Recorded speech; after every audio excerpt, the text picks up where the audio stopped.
The image of the modern man is evolving. In Asia, male grooming has become a booming market. These new metrosexuals are now embracing more elaborate makeup rituals than ever before, and brands are tapping into this growing influential demographic.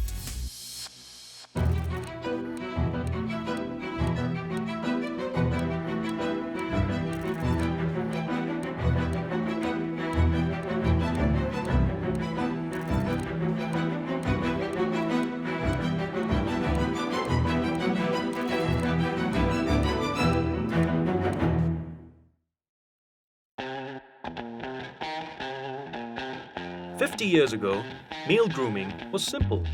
Soap, shave, aftershave, and out the door you go. Changing social norms over the last 10 years, however, have accelerated the demand for men's beauty and personal care products, particularly in the Asia Pacific. The definition of well-groomed men has evolved and changed. It's no longer enough to cut it with a good suit. So men are looking for other ways to make themselves look even more well put together and presentable. Rewriting the rules of traditional masculinity has opened up a whole new market for cosmetic brands targeting men who are investing more time and money in their physical appearance. From makeup like concealers, bronzers, and lipsticks, to skincare offerings like moisturizers and serums, the sky is the limit for male beauty products. As more men put their best face forward, growth in global male personal care is expected to trend at a CAGR of 5.4% to US $166 billion by 2022. At the forefront of this developing trend is millennial men. They want to look good, to look more successful, and they're actually willing to spend twice as much on skincare than their peers anywhere else in the world. 60% of the global spend on male skincare products comes from the Asia Pacific, with China leading the trend, along with South Korea and Japan. Male grooming is an emerging trend in China since the early 2000s, mostly because the economy are booming, people are much more financially capable. Key demographic driving this trend in China are two. One is millennials, who are mostly fresh graduates. Another one is people in their 40s. They are mostly middle income, white-collar worker who have the disposable income to take care of themselves. 你好，我叫 Ron， 然后我是从事企业管理的。护肤啊，一个可能对于我来讲是一个工作的一个需要，和我自己也是觉得是很重要。如果说一个品牌的护肤品，它要做到一个对于消费者来说非常好，一定不是去投大笔的这个去做广告，因为我觉得广告做得越大，可能对于它这个品牌的品质就会越低，因为它大量的钱都投入到这个广告上去了嘛，所以我觉得还是做一些。可能跟客户、跟用户之间的这样的一个互动，相对会比较好一点，可能它的效果来得更为突出，那会在市场和广告投入方面会来得有意义的多。An executive in the business management field, Ron embodies the modern metrosexual. These urban men enjoy shopping, fashion, and investing in their image, which includes maintaining an elaborate grooming regimen. 护肤对我平时来讲是一件比较重要的事情，无论是早上、晚上，就像一个工作一样，每天都会要去进行。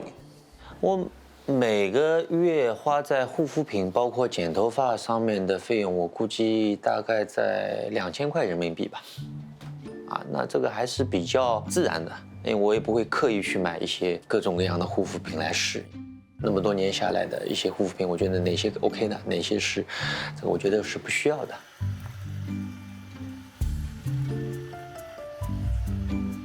就是很简单的一些意大利或者是法国的一些肥皂，那么它是非常天然的，那可以深度的清洁一些比较像亚洲人的一些 T 区比如说鼻子额头深层次的把这些平时的脏的污垢包括油脂把它清洁干净，所以说我是非常喜欢这样的类型的香皂的。The consumption of male grooming products and services in China grows about 13% annually, while this statistic globally, we're only seeing about 5%. In fact, Chinese men are outspending their female counterparts in their quest to look good. According to Tmall, China's largest e-commerce platform, the sales growth of male beauty products is outpacing women. Men are also buying into grooming products like bath and body, aftershave, and hair care.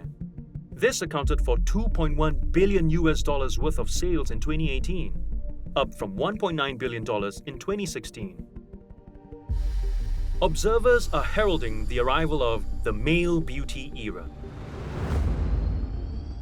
In Japan, businesses have been ahead of the curve for decades. Founded in 1927, Mandam Corporation has been creating products exclusively for men. Their Gatsby line is geared towards the younger generation, while Lucido caters to middle-aged men. Kao Corporation's men's Biore products have been a staple on pharmacy shelves across Asia for the past decade. I managed to flee after you broke my heart and watched me bleed. My name is Ryan. I am 25 years old and I work as a teacher in preschool. I learned my lesson twice. It's important to keep myself well groomed because it makes me feel confident. It makes me feel better about myself. The Japanese are among the world's biggest spenders on cosmetics per capita. While the men's market is still a small portion of that, it is fast growing and is projected to be worth $2 billion by 2023. I spend definitely over like 10,000 yen a month. Yeah, because I have to, I buy my face wash, my toner, moisturizer, and then hair products. The term Joshiryoku Danshi describes young men who have rejected traditional masculine values in favor of more feminine interests like shopping and grooming instead. Joshiryoku Danshi refers to a generation of young men who invest time in activities that are not traditionally associated with men, like beauty, shopping, cooking. So the Generation Z consumers are much more open to following trends and challenging traditional norms. Right now, I'm using this face wash called Herbalism from Lush. I'm also using another toner from Lush called Tea Tree. I'm a Lush junkie, so I use all their products for my whole routine.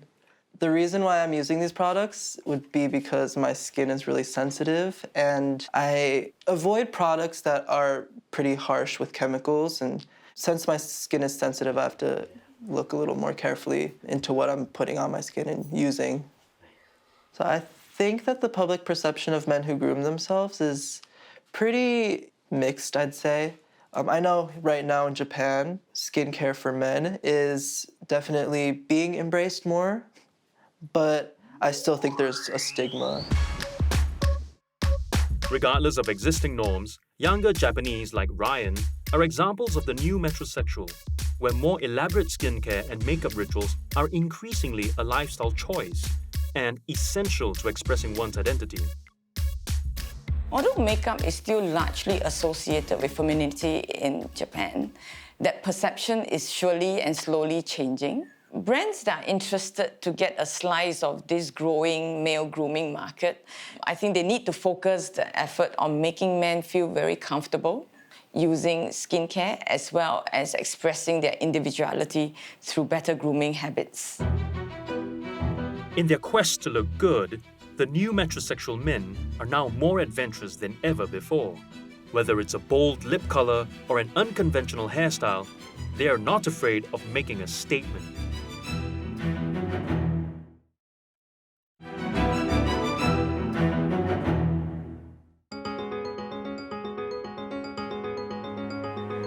The era of male grooming has arrived, and it's not just skincare.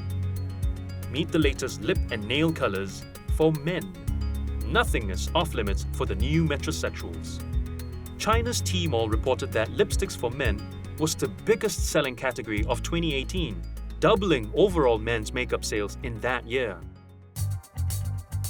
Li Jiaqi, also known as Lipstick Brother, is often touted as China's #1 lipstick salesperson. Known for his live streams where he tries and reviews bold lipstick colors, he once sold 15,000 lipsticks in 15 minutes. 但是我在去年6月份发现，我的男性粉丝真的是越来越多，甚至快达到20%的比例了。我觉得男生对于美妆的需求量还是很大的。Asian celebrities and influencers like Li are driving the future of male cosmetics and reflect changing social norms. Today, the image of the ideal Asian man has undergone a dramatic transformation. Beyond the rugged manly stereotype, what both women and men find appealing is exemplified by modern K-pop stars. Cultural influences from Korea and Japan.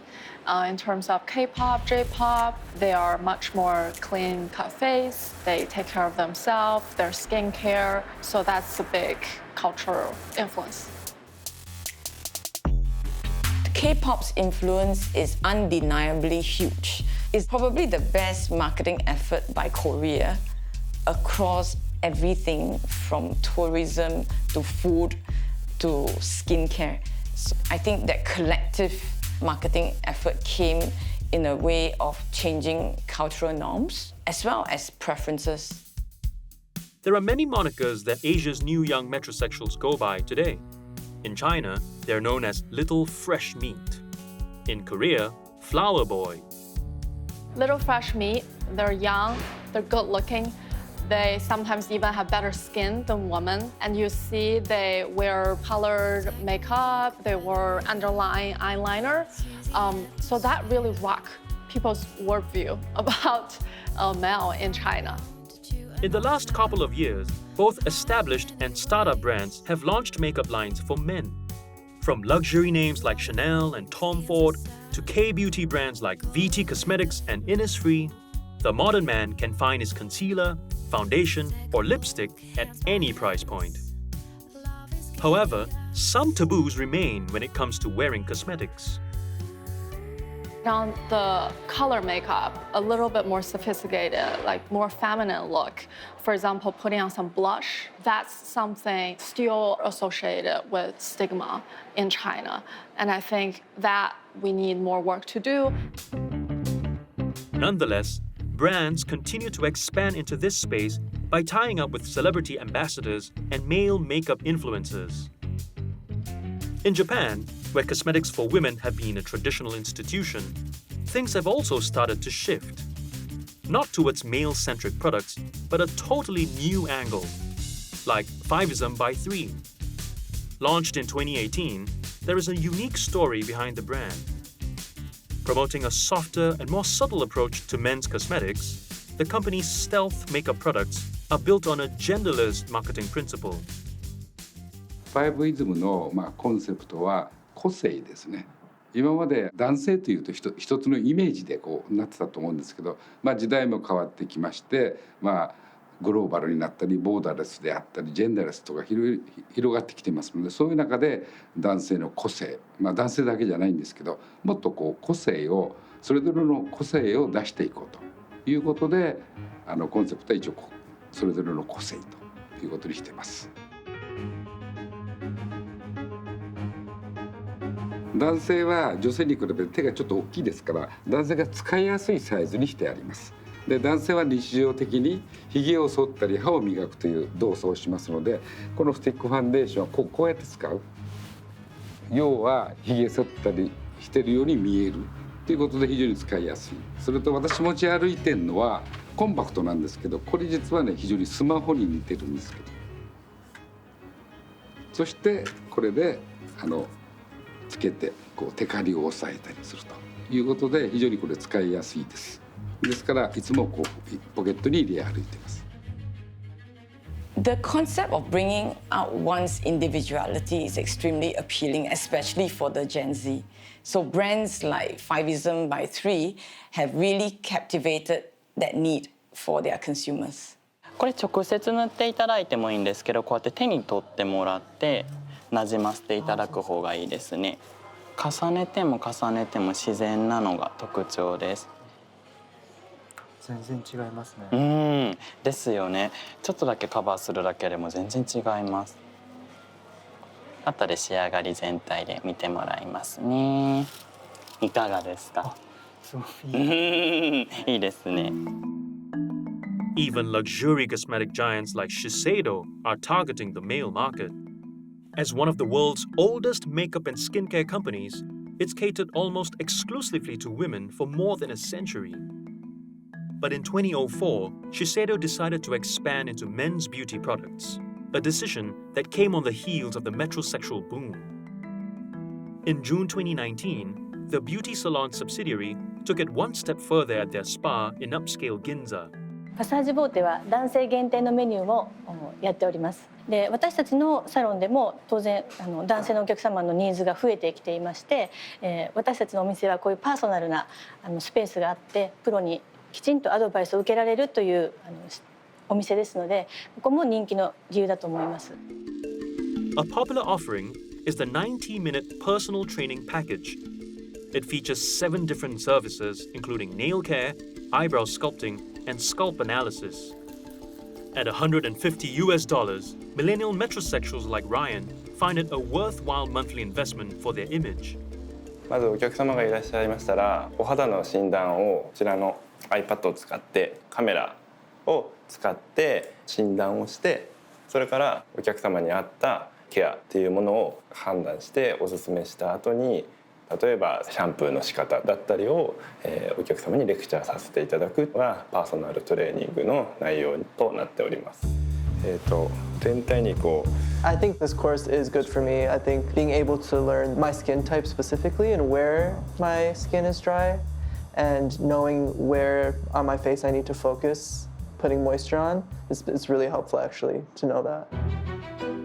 Beyond just products, the interest in other bespoke grooming services is also on the rise, including one that brings men back to the basics in a style and environment that they can fully relate to.